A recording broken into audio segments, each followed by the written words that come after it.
Good morning. Welcome to our daily devotion. It is Saturday. It is October 16th. This month half over already. It'll be Halloween soon. Halloween is usually when we know that fall is here and the cold weather is going to start coming. But sure didn't feel like that yesterday, and it's not going to be like that today. 90 degrees. Wow, for this time of the year.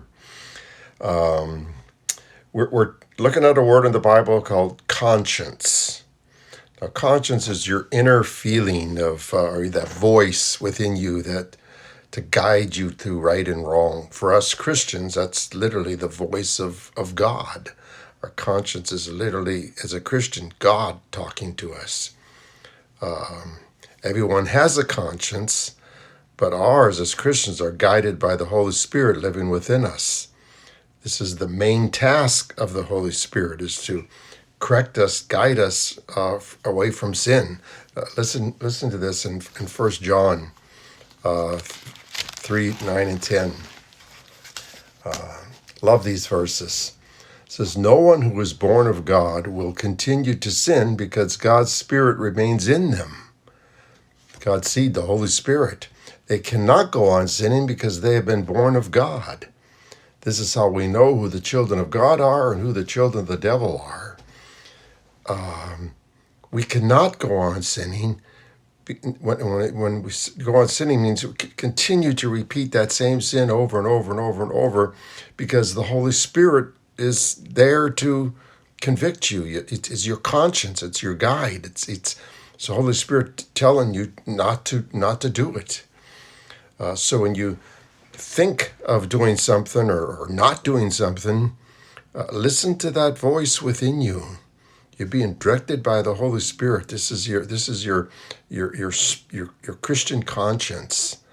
I'm sure you all sense this. How many times have you thought about doing something, and your conscience is telling you, no, don't do it, don't do it, don't do it. You can just assume, well, that's just you, but no, that's the Spirit within you. Or when you feel that your conscience is telling you to do something, but you don't do it. So let's hear what God has to say about this, okay? This is important because we all have a conscience. We all think about doing wrong or not doing wrong, or doing right and not doing right. In Romans 3:20, it says this, "Therefore no one will be declared righteous in the sight of observing the law. Rather through the law, we become conscious of sin." What God is saying here is no one could follow the law, for the Old Testament law, for the Israelites. No one was able to do that. It was given so that they were conscious of sin. It's like the Bible was given to us so that we're conscious of sin. We know now what sin is. If we didn't have the Bible, we wouldn't necessarily know exactly what sin is. We could be doing things and not even realize that what we were doing was wrong.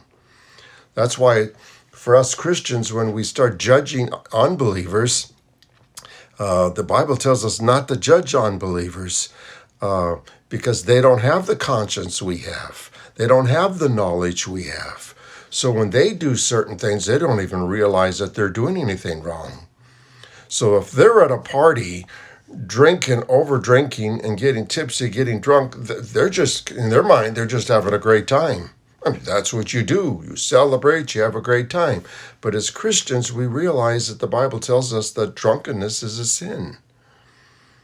Before I was a Christian, I didn't know that.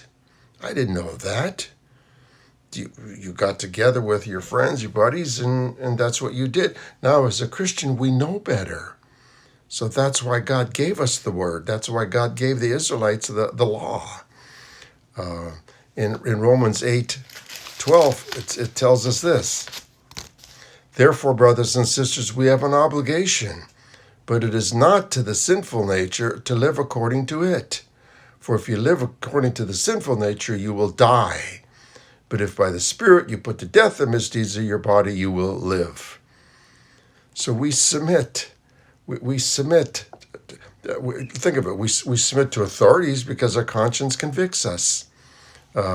If everybody, even without the Spirit, if you're speeding if you run a stop sign, you hardly ever do you do that without first thinking about it. You don't. You come up to a stop sign and you look around and think, there's nobody around. I'll do it. Or when you're on the freeway and you're looking at your speedometer and you realize you're going 20 miles over the speed limit, you hardly ever do it without thinking about it first. When we know we know that we're doing wrong. So if we get a ticket, we know that we probably deserved it. So the Bible tells us that if we think something is wrong, even though it may not be wrong, for us it's still a sin. Now, let me give you an example. My mom, devout Catholic, prayed her rosary several times a day. Years ago when I was growing up, you were not allowed to eat meat on Friday. That was against the Catholic religion. You had to fast from meat on Fridays. You could eat fish, but you couldn't eat meat. And then later on, they dropped that, and it was only during Lent that you were not allowed to eat meat on Fridays. But they no longer told the Catholics that you could not eat, that you couldn't eat meat on Fridays. But my mom still held on to it. She still held on to it, even though the Catholic Church said it was okay. In her mind, if she did it, she believed that she was sinning. So for her, it was a sin because she thought that it was a sin. I can remember one time she came out to California to visit, and I think we were at a restaurant. Can't remember, but she was eating a hamburger or something, and then it dawned on her that it was Friday. And it was like, oh my gosh, she spit it out. It was like, in her mind, she had committed a terrible sin, and she did. Now, in my mind, it wasn't. In my mind, it was like, no, mom, that's you can eat meat on Friday. They've loosened that restriction now. But she thought it was, so for her, it was. So there's times when you feel convicted about something and you're not sure whether it is right or wrong. But if you're feeling convicted, then that's the Spirit within you telling you not to do it. It doesn't make any difference whether it was right or wrong. It's the Spirit telling you not to do it. And then in James 4:17, it says this: anyone then who knows the good they ought to do, but don't do it, sins. Now, listen to this one now. Before I've been talking about things that we're not supposed to do. Now God is talking about the things that we know we should do, but we don't do. There's the sins of commission, committing sin, and then omission, not doing something. How many times has your conscience told you to do something, but you didn't listen, and you didn't do what God wanted you to do? That's a sin of omission. It's your conscience for us Christians, literally God telling us what to do and what not to do. So that for us Christians, many times, I'm sure you felt this many times, where regardless of what it might be, going into a grocery store and seeing a homeless person outside asking for food, and your conscience is telling you that you should do something, but you don't do it. Now, I'm not saying give money to them. It may be in front of a restaurant. If your conscience is telling you that you should get some food for this person, but you don't, listen to this. Is anyone then who knows the good they ought to do, but do not do it, sins. Why? Because it's the Spirit of God within you. As a Christian, it's the Spirit of God within you telling you to do something. It's your conscience, your Christian conscience telling you to do something. So when you choose not to do it, God says you sin. So how many times does our conscience tell us not to do something and we do it? Our conscience tells us to do something and we don't do it. Those are sins of commission and sins of omission. But it's literally the Holy Spirit of God living within us that's directing us as Christians. That's our conscience, our Christian conscience. Listen to it. Listen to it way more than what you do. That's God directing your life.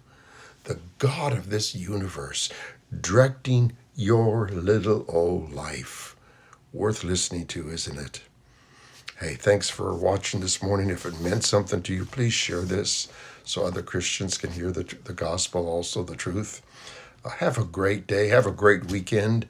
And for those of you from Collision, God, I hope to see you tomorrow morning. We all hope to see you tomorrow morning. It's going to be a nice morning.